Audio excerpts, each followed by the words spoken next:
Allô, c'est moi, Daphné B.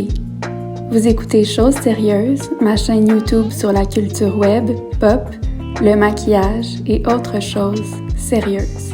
Pour plus de contenu, n'hésitez pas à vous abonner ou à écouter mon podcast Choses sérieuses, disponible sur Apple et Spotify.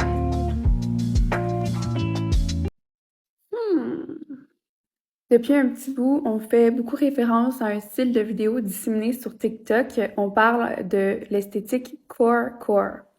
Mais c'est quoi le core? Il y a le kidcore, le fairycore, le cluttercore, le normcore, le goblincore, le weirdcore. À un moment donné, on est-tu rendu au bout du core?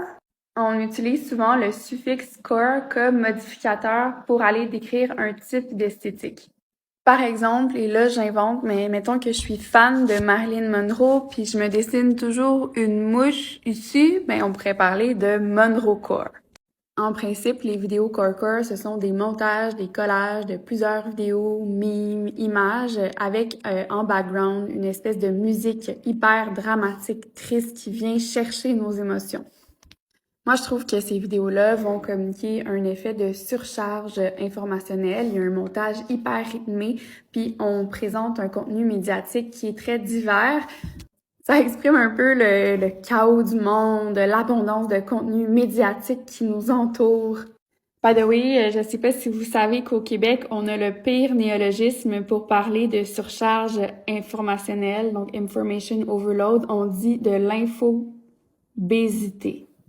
C'est presque aussi pire que Ego Portrait pour parler de selfie, mais blague à part, je trouve que beaucoup de néologismes québécois au niveau technologie qui sont utilisés pour traduire, c'est ça, des concepts techno, sont souvent super idéologiques et tendancieux. Donc, s'il vous plaît, terminologues québécois, cessez! Sans plus tarder, un exemple de core. Oh, you don't even smile. And as always, Wakanda forever.